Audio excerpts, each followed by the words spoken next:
Hello friends, मैं हूं ज्योति सिंह और आप देख रहे हैं सक्सेस पथ। आज की इस वीडियो में हम पॉलिटेक्निक सिविल इंजीनियरिंग के 5th सेमेस्टर के लिए हमारी सीरीज चल रही है रेलवे ब्रिज एंड टनल की। इसमें हम रेलवे के पार्ट को सबसे पहले कवर कर रहे हैं। तो आज हम रेलवे के 3rd चैप्टर के जो भी आपके टॉपिक बचे हुए हैं उसके बारे में हम डिस्कस करेंगे यहाँ पर पूरी डिटेल।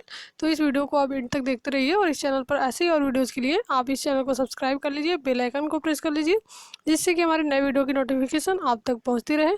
और ये वीडियो आप ज़्यादा से ज़्यादा अपने फ्रेंड्स के साथ शेयर कीजिए। तो चलिए हम देखते हैं रेल की लंबाई आपकी क्या होती है। लेंथ ऑफ रेल हम किसे कहते हैं, तो इसके बारे में हम पूरी डिटेल देखेंगे। तो आप यहाँ पर देख सकते हैं कि रेल मार्ग का निर्माण करते समय अधिक लंबाई की रेल का प्रयोग करना उचित रहता है। इसमें रेलों के बीच में जोड़ों की संख्या कम रहती है। रेल मार्ग में सबसे कमजोर भाग 2 रेलों का जोड़ होता है।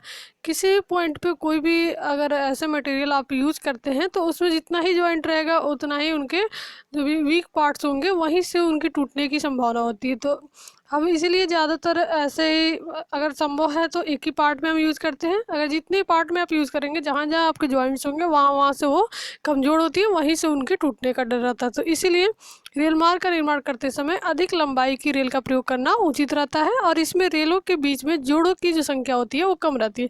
जब अधिक लंबाई में हम यूज़ करेंगे तो जो जो भी जॉइंट्स होंगे वो कम होंगे। अगर कम लंबाई का हम यूज़ करते हैं, छोटे छोटे पार्ट्स में यूज़ करेंगे तो उनके जो भी जॉइंट्स होंगे वो ज़्यादा होंगे।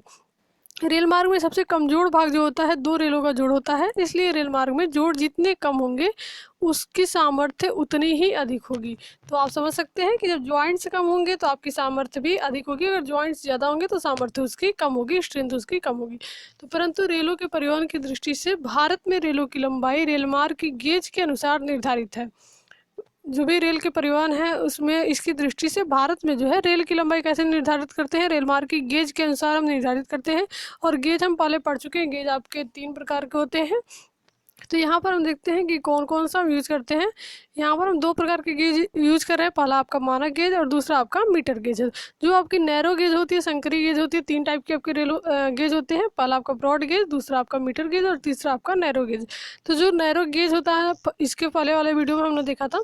यदि आप इसके पहले की वीडियो नहीं देखे हैं तो उसको जाके आप देख लीजिए। रेलवे की जो प्लेलिस्ट बनी हुई है तो उसमें आप देख सकते हैं। इसी प्रकार से आप सॉइल मैकेनिक्स की प्लेलिस्ट में जाके सॉइल मैकेनिक्स के लेक्चर देख सकते हैं। और यदि आपके कांटेक्ट में सेकेंड ईयर के स्टूडेंट हैं तो उनको भी आप इन्फॉर्म कर सकते हैं कि hydraulics and concrete and environmental studies के जो भी लेक्चर की सीरीज है इस चैनल पर चल रही है। तो चलिए हम देखते हैं। 3 प्रकार के जो गेज होते हैं आपके, मानक गेज, मीटर गेज और नैरो गेज। तो नैरो गेज का हम यूज़ कहाँ करते हैं? पहाड़ी क्षेत्रों में करते हैं, पहाड़ी एरिया में, क्योंकि वहाँ पर जो आपका होता है, अगर मानक गेज का हम यूज़ करेंगे तो इसमें चौड़ाई ज़्यादा होती है और जो भी पहाड़ होते हैं उनको ज़्यादा काटना पड़ेगा। और नैरो गेज आपका पतला होता है तो थोड़ा थोड़ा काट के भी हम वहाँ पर रेलवे ट्रैक बना सकते हैं। तो यहाँ पर देखिए 2 प्रकार के हम रेल की लंबाई के लिए जो गेज यूज़ कर रहे हैं, 2 प्रकार यूज़ कर रहे हैं। पहला आपका मानक गेज यानी कि ब्रॉड गेज और दूसरा आपका मीटर गेज यानी कि ये इंग्लिश में भी मीटर गेज और हिंदी में भी मीटर गेज। तो यहाँ पर हम देख सकते हैं कि इनकी जो लंबाई होती है वो क्या रखते हैं हम। जो मानक गेज है उसकी लंबाई आपकी 12.8 मीटर है। अगर फिट में देखें तो 42 फीट हो गया, 42 फीट यहाँ पर दिया गया है। इसी प्रकार से मीटर गेज की जो लंबाई है 11.89 मीटर और इसकी जो फिट में लंबाई है वो 39 फीट है। तो यहाँ पर हम देख सकते हैं जो रेल की लंबाई है वो किसके अनुसार निर्धारित कर रहे हैं, तो रेल मार्ग की गेज के अनुसार हम रेल की लंबाई को निर्धारित करते हैं। और 2 प्रकार के यहाँ पर गेज का हम यूज़ कर रहे हैं, मानक गेज और मीटर गेज। नेक्स्ट हम देखते हैं रेल का भार। वेट ऑफ रेल क्या होता है आपका? रेल को इसके प्रति मीटर लंबाई के भार में मापा जाता है। रेल जो होता है उसको प्रति मीटर लंबाई के लंबाई के भार में मापा जाता है। और यह कहा जाए कि एक रेल 60 की है तब इसका अर्थ है कि इस रेल के 1 मीटर लंबे टुकड़े का भार 60 केजी है। जब आपसे कहा जाएगा कि एक रेल 60 केजी का है, ऐसे बोला जाए, तो इसका मतलब ये है कि रेल का जो एक पार्ट्स होगा, जो एक पार्ट्स है, तो पर पार्ट्स की बात कही जा रही है कि एक पार्ट्स का जो आपका एक लंबा टुकड़ा है उसका जो भार है 60 केजी है। तो भारतीय रेल में निम्न रेलखंड अपनाए जाते हैं। कौन कौन से अपनाए जाते हैं हम देख लेते हैं। पहला आपका मानक गेज है। मानक गेज में आपका 60 केजी पर मीटर का यूज़ कर सकते हैं, 52 केजी पर मीटर का यूज़ कर सकते हैं और 90 LBS पर यार्ड का भी हम यूज़ कर सकते हैं। नेक्स्ट हमारा है मीटर गेज। इसमें हम 90 LBS पर यार्ड और 75 का 60 का। संकरी गेज में जो आपकी नैरो गेज होती है उसमें हम 50 का यूज़ करते हैं। तो यहाँ पर आप देख सकते हैं कि जो रेल का भार होता है उससे क्या मतलब है। यदि आपसे कहा जाए कि 60 kg, एक रेल 60 kg की है, तो इसका मतलब यही है कि रेल के एक टुकड़े का भार आपका 60 kg होता है। रेल का मतलब ट्रेन नहीं है। यहाँ पर पहले ही आपको बताया जा चुका है पिछले लेक्चर में कि जो भी आपका रेल मार्ग हम बनाते हैं तो उस पर समानांतर हम रेल लगाते हैं। ऐसे ही एक यहाँ पर समानांतर में 2 रेल हम लगाते हैं और इसी रेल पे आपकी ट्रेनें चलती हैं। तो इसी को हम, ये आपका इस्पात का एक सेक्शन होता है और इसी को हम, ये जो आपका सेक्शन है अभी आप देखेंगे, ये जो पूरा सेक्शन है ये आपका एक रेल कहलाता है और इसी पे ट्रेन के जो पहिए होते हैं ये चलते हैं। तो इसी तरह से आपका रेल मार्ग बनता है। तो ये हमारा रेल है। नेक्स्ट हम देखते हैं विभिन्न रेलखंडों की तुलना। जो भी आपके तुलनात्मक पॉइंट है, जो भी कंपेरिजन है डिफरेंट रेल में, तो उसको हम यहाँ पर देखेंगे। सबसे पहले आपके दिए गए हैं, यहाँ पर देखिए पॉइंट्स ऑफ कंपेरिजन, कौन कौन से पॉइंट पे हमको कंपेरिजन करना है। और फिर आपका दिया गया है सबसे पहला चपटे पाद की रेल, यानी कि फ्लैट फुटेड जो रेल होती है, और आपकी दोहरे शीर्ष वाली rail, double headed and bull headed rail, ये दोनों एक साथ दिया गया है जिसकी फ्लैट फुटेड रेल से तुलना की जा रही है। तो इसमें आपकी फ्लैट फुटेड ही ज़्यादातर यूज़ की जाती है आज के टाइम में। तो यहाँ पर आप ध्यान रखिएगा और इसका आप स्क्रीनशॉट लेके इसको पढ़ सकते हैं, आपके कंपेरिजन वगैरह एग्जाम में पूछे जाते हैं। नेक्स्ट हम देखते हैं रेलों की वेल्डिंग। रेलों की वेल्डिंग से क्या मतलब है, रेल मार्ग में जिस स्थान पर 2 रेलों के बीच जोड़ लगाया जाता है उस स्थान पर रेल की सामर्थ्य कम हो जाती है, क्योंकि यह स्थान रेल मार्ग में सबसे कमजोर स्थान होता है। अतः 2 या 2 से अधिक रेलों को वेल्डिंग के द्वारा जोड़कर रेल की लंबाई को बढ़ा देते हैं। इससे रेल की सामर्थ्य भी बढ़ जाती है और रेल मार्ग में जोड़ों की संख्या कम हो जाती है।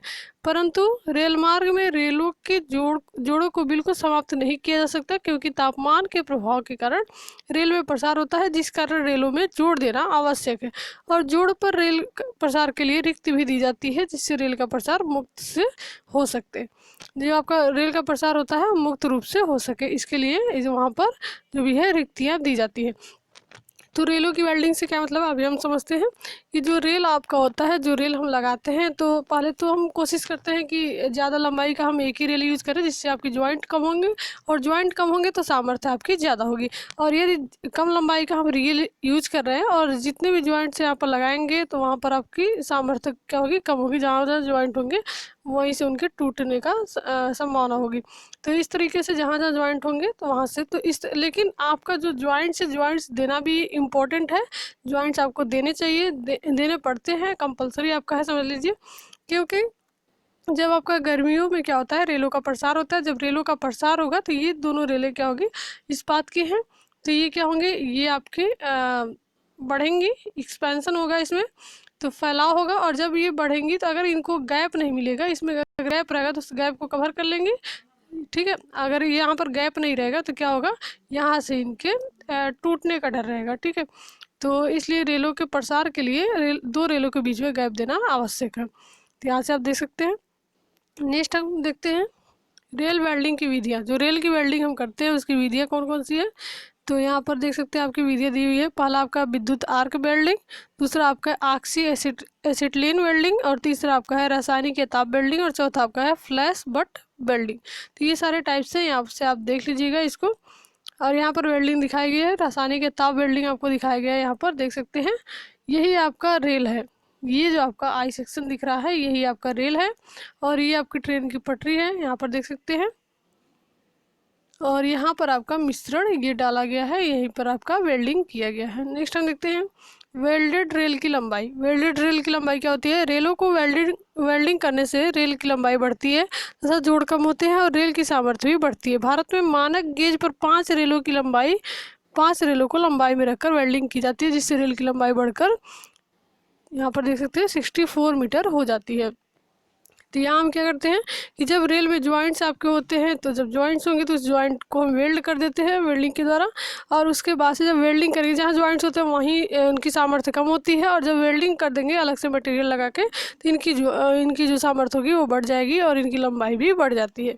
रेल वेल्डिंग के लाभ क्या है, तो यहाँ पर आप देख सकते हैं advantage of welding of rails. यहाँ पर देखिए रेल वेल्डिंग में जोड़ों की संख्या कम होती है, जिससे जोड़ों पर प्रयोग किए गए जो भी बंधक होते हैं तथा स्थायक होते हैं, फास्टनिंग होते हैं, जैसे फिश प्लेट हो गया, फिश बोल्ट हो गया, स्थिरक हो गया, इनकी संख्या कम संख्या से में ये प्रयुक्त होते हैं। नेक्स्ट हमारा रेल वेल्डिंग से रेल की लंबाई बढ़ जाती है, जिससे उसमें विसर्पण यानी कि क्रीप कम होता है। क्रीप आप समझते होंगे। नेक्स्ट हम देखते हैं रेल वेल्डिंग से रेल की आयु बढ़ जाती है, क्योंकि रेलों के सिरों की पर घिसाई कम हो जाती है। रेल मार्गों में रेल वेल्डिंग करने से जोड़ों की संख्या में कमी आती है, इससे रेल मार्ग पर व्यय कम आता है। फिर हम देख सकते हैं वेल्डिंग के प्रयोग से विद्युतीकृत मार्गों पर रेल जो भी रेल आपका है उसका परिपथ आसानी से हो जाता है। पुलों के पूरे पार्ट यानी कि पूरे स्पैन पर एक ही रेल का प्रयोग करने से पुल के ऊपर रेल मार्ग अधिक सुरक्षित हो जाता है, और रेल मार्ग में वेल्डिंग का प्रयोग करने से निरीक्षण आसान हो जाता है, जो भी इंस्पेक्शन हम करते हैं, जिससे अनुरक्षण व्यय आपका कम लगता है।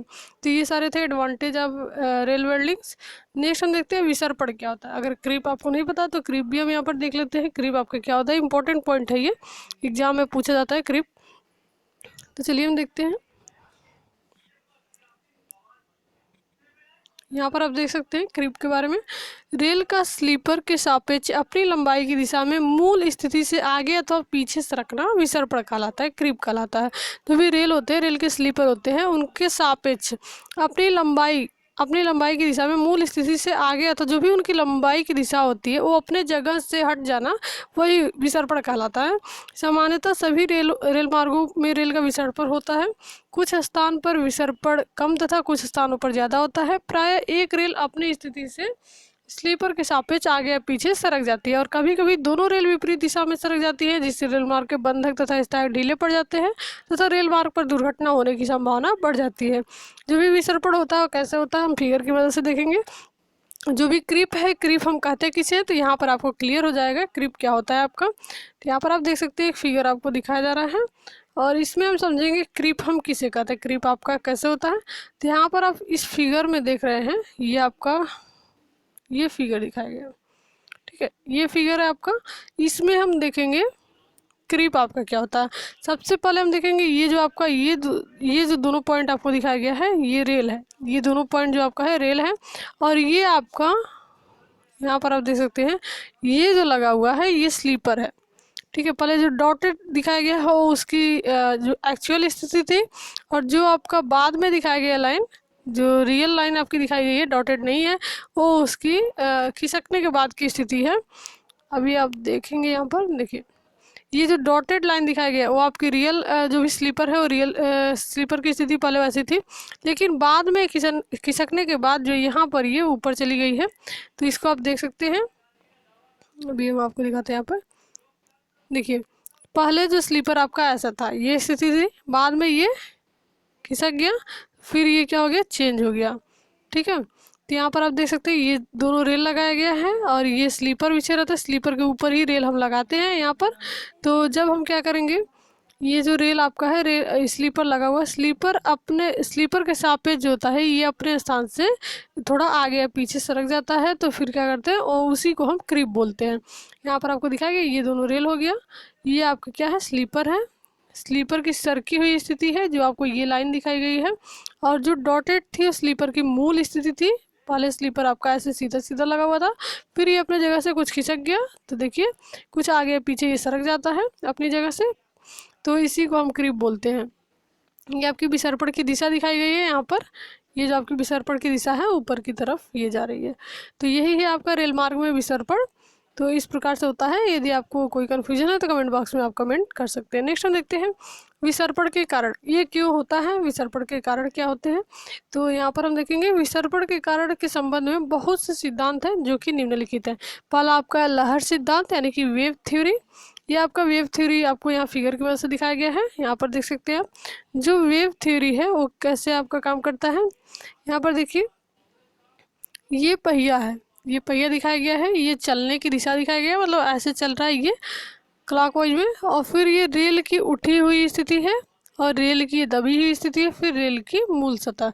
ये जो आप देख सकते हैं जो डॉटेड है वो रेल की मूल सतह थी, और फिर ये रेल की उठी हुई स्थिति, फिर दबी हुई स्थिति, फिर ऐसे रेल मतलब ऐसे आपका चेंज हो गया अपनी जगह से। तो यही आपका क्या है, ये लहर सिद्धांत के माध्यम से दिखाया गया विसर्पण के कारण। इस प्रकार से आपका विसर्पण हो जाता है, रेल अपनी जगह से खिसक गया है। नेक्स्ट हम देखते हैं आघात सिद्धांत। दूसरा आपका है आघात सिद्धांत क्या होता है। तो यहाँ पर देखते हैं जब आघात लगता है, जैसे जो रेल है ये आपका रेल है एक, और ये दूसरा रेल है, बीच में जॉइंट के माध्यम से इनको जोड़ा गया है। और ये जो ट्रेन का पहिया है ये चल रहा है, तो जब ट्रेन का पहिया चलता है तो इसमें आपका आघात भी लगता है इसके कारण, और वहाँ से आपका क्या होता है, ये जो भी रेल है एक जगह से अपना वो आगे पीछे वहाँ से खिसक सकता है, तो इसके कारण भी आपका क्रीप हो जाता है।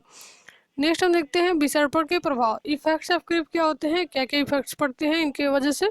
तो विसर्पण के प्रभाव निम्नलिखित है। पहला आपका स्लीपर अपनी मूल स्थिति से हट जाते हैं तथा स्लीपर की मूल स्थिति से हटना रेल गेज को प्रभावित करता है, गेज की दूरी के अनुसार उनको बनाया जाता है। और दूसरा आपका है पॉइंट तथा क्रॉसिंग की स्थिति भटक जाती है। तीसरा आपका है रेल बंधक तथा स्थायक ढीले हो जाते हैं, जिससे रेल के जोड़ खुलने की संभावना रहती है। जब स्लीपर अपनी मूल स्थिति से हट जाएगी तो वहाँ से जो भी आपके ज्वाइंट्स होते हैं वो भी खुलने की उनकी संभावना होती है, जिसके कारण आपकी ज्वाइंट्स होते हैं जो ढीले हो जाते हैं, और उसके बाद से रेल के जो जोड़ होते हैं उनके खुलने की संभावना बढ़ जाती है। तो ये इफेक्ट आपके पड़ते हैं। नेक्स्ट हम देखते हैं विसर्पण रोकने के उपाय क्या है, इनको हम कैसे रोक सकते हैं। तो पहला आपका फिश बोल्ट वाले छिद्र में सब्बर यानी कि क्रो बार डालकर सरकी हुई रेल को खींचकर ठीक किया जाता है। क्रो बार से ही हम जो भी रेल होती है सरकी हुई होती है उनको खींचकर ठीक करते हैं। दूसरा आपका है स्लीपर के पार्ट्स तथा नीचे गिट्टी अच्छी प्रकार से ठोक कर बननी चाहिए, जिससे यह गिट्टी में दबे रहे। यानी कि जो भी स्लीपर है, स्लीपर के नीचे हम आधार के रूप में गिट्टी डालते हैं, तो गिट्टी आपकी जो भी है गिट्टी में स्लीपर जो है ठोक कर जो भी गिट्टी आपकी अच्छी प्रकार से ठोकर बननी चाहिए, जिसमें आपके स्लीपर जो होते हैं दबे रहते हैं, तो उसके कारण वो अपनी जगह से नहीं हटेंगे। विसर्पण रोधी का प्रयोग करके भी विसर्पण रोका जाता है। यह रेल के पात तथा स्लीपर के पार्ट्स को अच्छी प्रकार से जकड़ लेता है, जिससे रेल अपनी मूल स्थिति से नहीं सरकती है। यानी कि कुछ ऐसी व्यवस्था करनी है जिससे रेल अपनी जगह से, जो भी स्लीपर है अपनी जगह से ना हटे, तो इससे आपके विसर्पण की जो संभावना होती है वो आपकी कम हो जाती है। विसर्पण का मतलब यही है कि अपने स्थान से आगे या पीछे सरक जाना या हट जाना, अपने स्थान से वो हट जाती है, तो वही आपका विसर्पण कहलाता है। नेक्स्ट हम देखते हैं रेलों का घिसना। रेलों का वियर तो रेल मार्ग पर जब रेलगाड़ी चलती है तथा गाड़ी चलने से रेल की सतह घिस जाती है। जब गाड़ी चलेगी तो रेल की सतह आपकी घिस, यानी कि उसी पर बार बार पहिया चल रहा है रेल का, तो ये जो आपका इस्पात का रेल होता है इसी पर आपका बार बार ट्रेन चलती है, तो इससे क्या होता है, ये घिस जाता है। इसे रेल का निघर्षण भी कहते हैं। इससे रेल अपना मानक परिच्छेद खो देती है तथा रेल असुरक्षित हो जाती है। रेल का घिसना 3 प्रकार से होता है। जो भी आपका वियर ऑफ रेल्स है 3 प्रकार से हो सकता है। रेल शीर्ष का ऊपर से घिस जाना, रेल शीर्ष का पार्श्व से घिस जाना, और रेल के सिरों का घिस जाना। तो ये 3 प्रकार से आपका हो सकता है। तीनों को हम एक एक करके समझेंगे कि क्या होता है। सबसे पहले हम समझ रहे हैं रेल शीर्ष का ऊपर से घिस जाना। ऊपर से घिस जाने का मतलब क्या है, यहाँ पर हम देखते हैं फिगर की मदद से। ये जो आपका रेल सीट्स का ऊपर से खींचा ना, यहाँ पर आप फिगर में देख रहे होंगे कि स्लीपर है, स्लीपर के ऊपर हम इसके लंबवत रेल बिछाते हैं। और ये जो रेल है आपका, रेल फ्लैट फुटेड रेल का हम ज़्यादातर उपयोग करते हैं। यहाँ पर आप देख सकते हैं फ्लैट फुटेड रेल का भी यूज किया गया है। इसका जो फुट है फ्लैट है।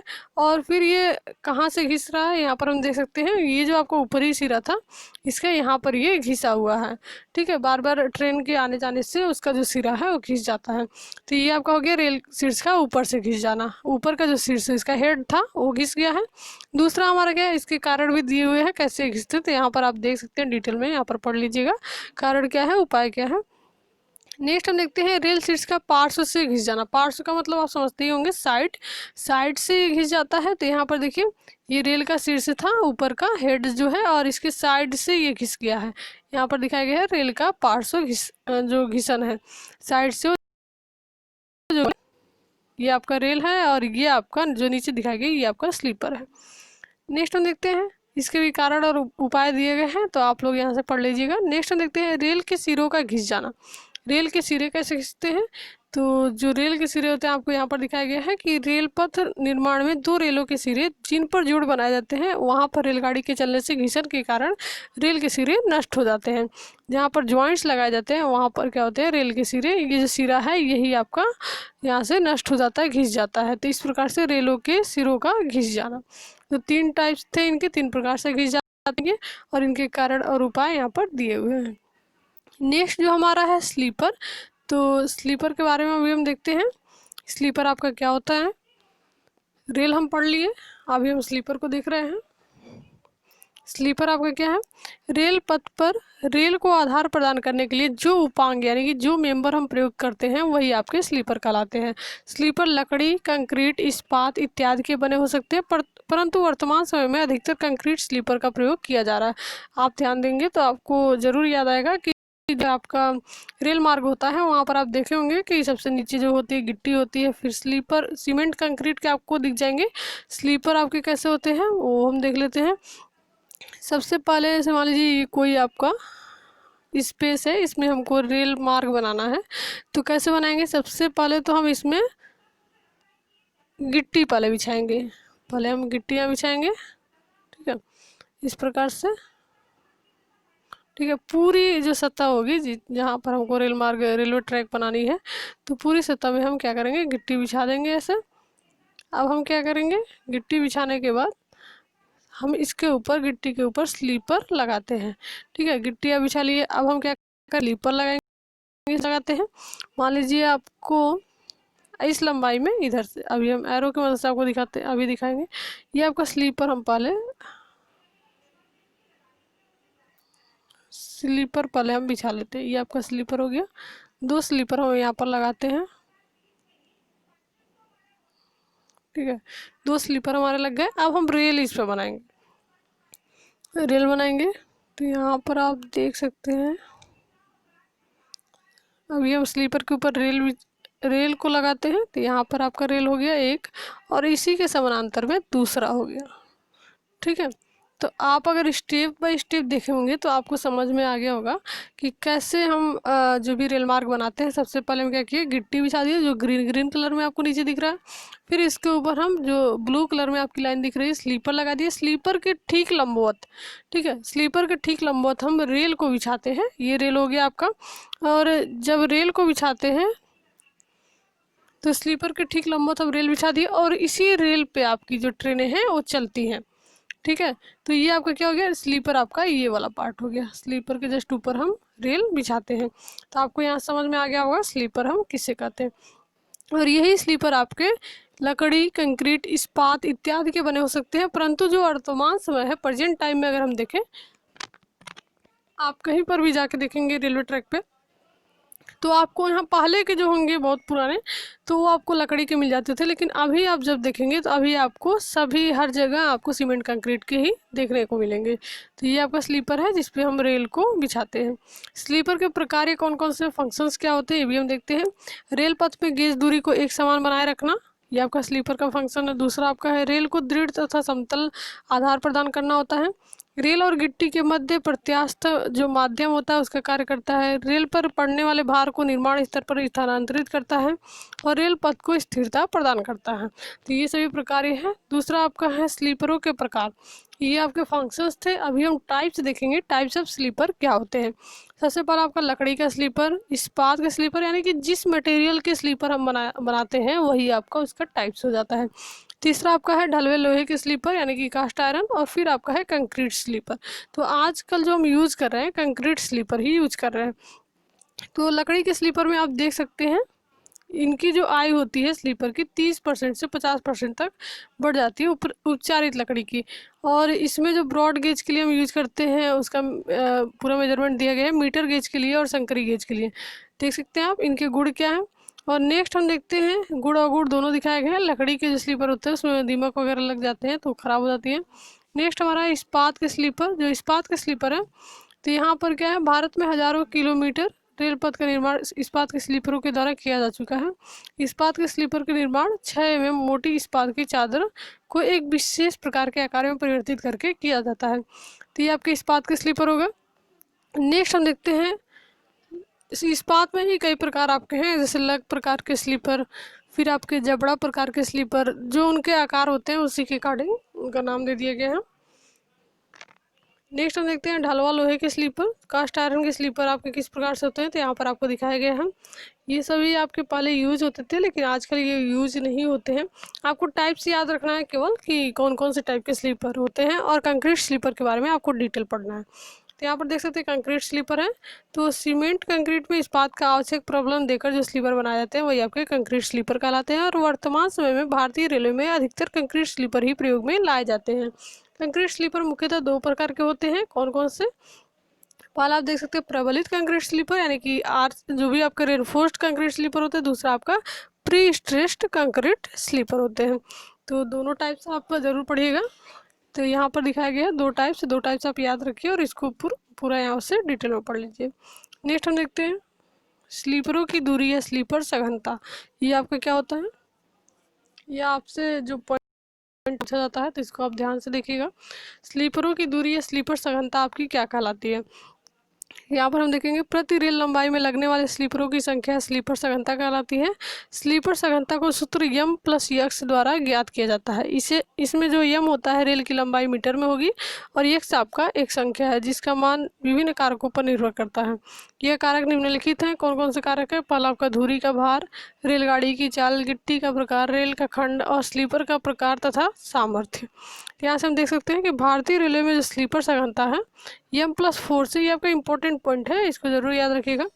भारतीय रेलवे में जो स्लीपर सघनता है M+4 से M+7 तक ली जाती है। दो स्लीपरों के बीच की दूरी आपकी 30 से 35 सेंटीमीटर तक रखी जाती है।